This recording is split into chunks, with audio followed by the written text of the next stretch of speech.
আসসালামু আলাইকুম রহমতুল্লাহি ওবারাকাতু। প্রিয় দর্শক, আমি আজকে আপনাদেরকে শুদ্ধভাবে অজু করার নিয়মটি প্র্যাকটিক্যালভাবে দেখিয়ে দেব ইনশাআল্লাহ। দর্শক, আমরা অনেকেই অজু করতে পারি কিন্তু শুদ্ধভাবে অজু করতে পারি না, আর শুদ্ধভাবে অজু না করলে নামাজটিও শুদ্ধ হবে না।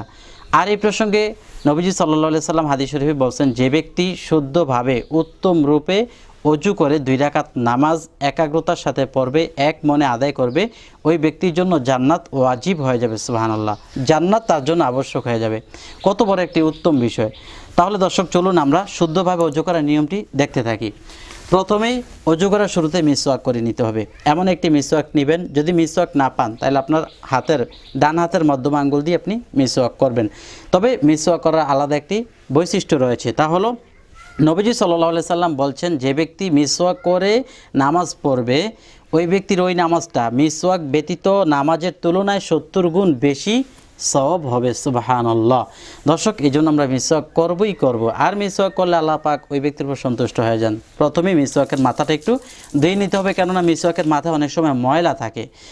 পরে বিসমিল্লাহি আল্লাহুম্মা বারিক লানা ফি বলে মুখের ডান দিকে এরকম 4-5 বার মিসওয়াক করতে হবে, তারপর বাম দিকে, তারপর উপরে নিচে, এইভাবে মুখে মিসওয়াক করা শেষ হলে আমরা মিসওয়াকের মাথাটা ধুয়ে নিব, কারণ এটা মাথায় ময়লা লাগছে।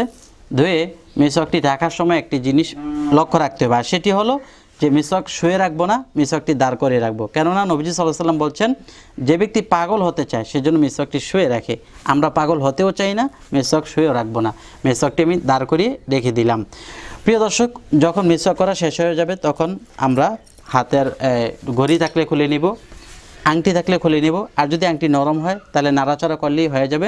তারপর হাতের আস্তিনগুলো জামাগুলো বটে নিতে হবে। দর্শক, অজুর যে সুন্নতগুলো আছে এই সুন্নতগুলো আমি অজুর ফাঁকে ফাঁকে বলে দিব, আর যে 4টি ফরজ আছে 4টি ফরজ শুরুতেই বলে নেই, কেননা 4টি ফরজের বিন্দু থেকে বিন্দু যদি বাকি থাকে তাহলে আপনার অজুটি শুদ্ধ হবে না। প্রথম নম্বর ফরজ হলো সমস্ত মুখমণ্ডল ধৌত করতে হবে, চুলের গোড়া হতে থুতনি নিচ পর্যন্ত, এক কানে লতি হইতে আরেক কানে লতি পর্যন্ত সমস্ত মুখমণ্ডল ডলে ঘষে সুন্দরভাবে ধৌত করা ফরজ।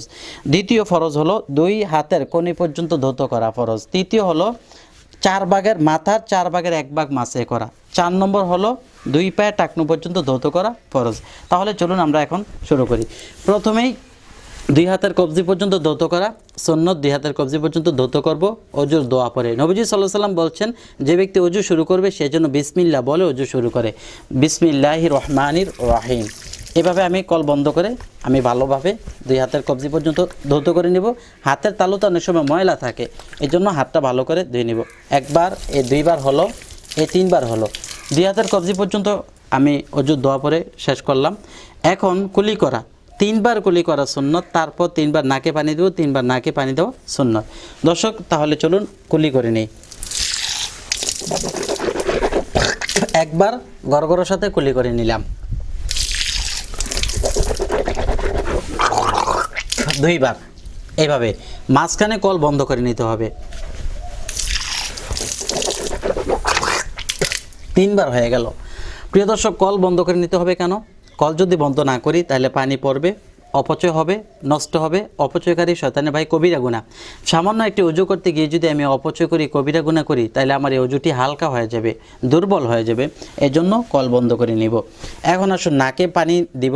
নাকে পানি দিব ডান হাতে, বাম হাতের কনিষ্ঠ আঙ্গুল বৃদ্ধাঙ্গুল দিয়ে নাক পরিষ্কার করব এইভাবে 2 বার 3 বার।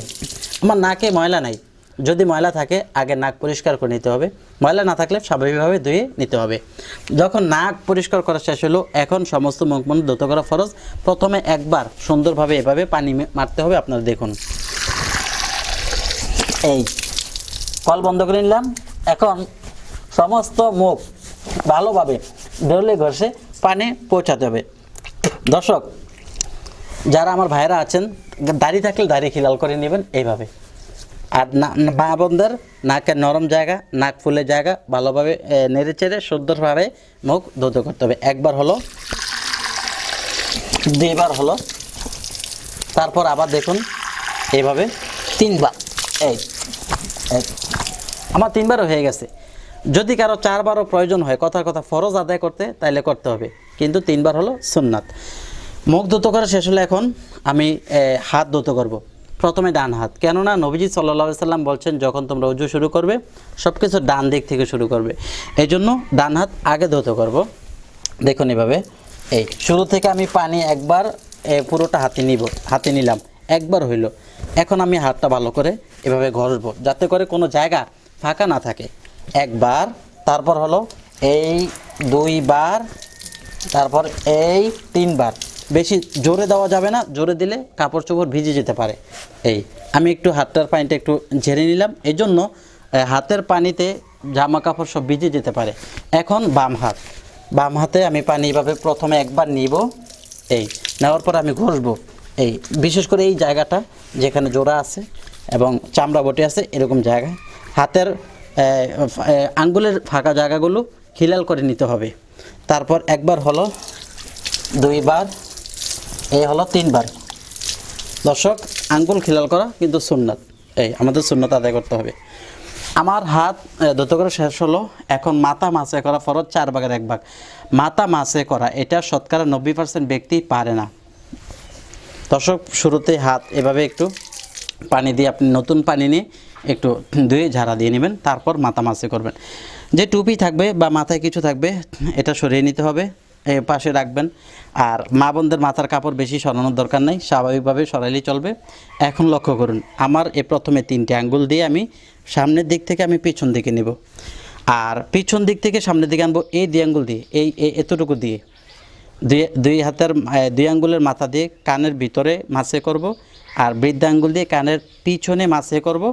আর যে পিঠ, এই পিঠ 2 পিঠ দিয়ে ঘাড় মাসে করব, ঘাড় মাসে করা মুস্তাহাব। দেখুন এইভাবে আমি শুরু করলাম নিতে এইভাবে নিলাম, নেওয়া শেষ করলাম। এখন আবার এইভাবে শুরু করে আমি সামনের দিকে আনলাম।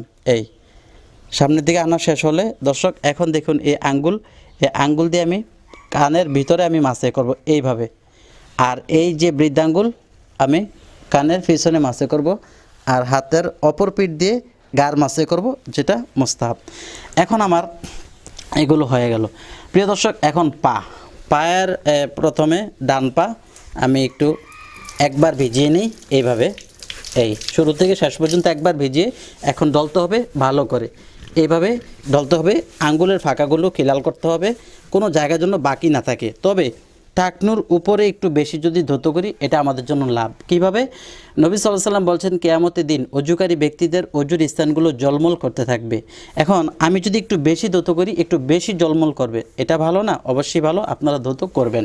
একবার হলো, 2 বার, তারপর দেখুন 3 বার। দর্শক, আমার ডান পা 3 বার হলো। এখন বাম পা একবার আমি বন্ধ করে ভালো করে আমি ধৌত করে নিলাম।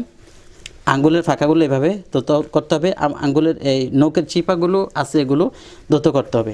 দর্শক, ভালোভাবে ধৌত করার আরেকটি ফজিলত আছে। নবীজি সাল্লাল্লাহু আলাইহি ওয়াসাল্লাম বলছেন, বান্দা উম্মত যখন অজু করে তখন তার নখের নিচের থেকেও গুনাহসমূহ বের হয়ে যায়। সুবহানাল্লাহ, যদি সেই অজুটি সুন্দর হয়, শরীয়তসম্মত হয়। দ্বিতীয় 2 বার হলো, তারপর আবার 3 বার, এভাবে আমি দিলাম। 3 বার আমার অজু করা হলো। প্রিয় দর্শক, আমার হাত পা সব কিছু শেষ হলে আমি স্বাভাবিকভাবে পানিগুলো একটু ঝেড়ে নেব, তারপর আমি হাত পা ঘরে যেয়ে সব কিছু মুছিয়ে নেব। দর্শক, অজুর শেষে একটি দোয়া আছে, যে দোয়াটি পাঠ করলে আল্লাহ পাক ওই বান্দার জন্য জান্নাতের 8টি দরজার যে কোনো দরজা দিয়ে ইচ্ছা সে প্রবেশ করতে পারবে, এই অনুমতিটি আল্লাহ পাক দিয়ে দেন। সুবহানাল্লাহ। তো সে দোয়াটি কি?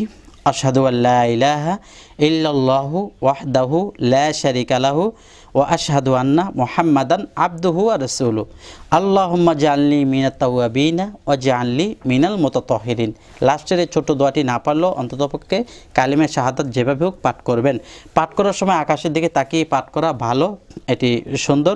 যদি পারেন করবেন, না পারলে যেখানেই থাকেন সেখানেই একটু উপরের দিকে তাকাবেন, উপরেই তো আকাশ। দর্শক, এই সুন্দর ও শুদ্ধভাবে অজু করে আমরা নামাজ পড়ার চেষ্টা করব। যারা আমার সাথে নতুন, আমি আশা রাখবো আপনারা আমার চ্যানেলটি সাবস্ক্রাইব করে নেবেন। পরবর্তীতে এরকম ভিডিও পাওয়ার জন্য পাশে থাকা বেল বাটনটি চেপে রাখবেন, যাতে করে প্রত্যেকটা ভিডিও আপনি পেয়ে যান। ভালো থাকবেন। আসসালামু আলাইকুম ওয়া রাহমাতুল্লাহ।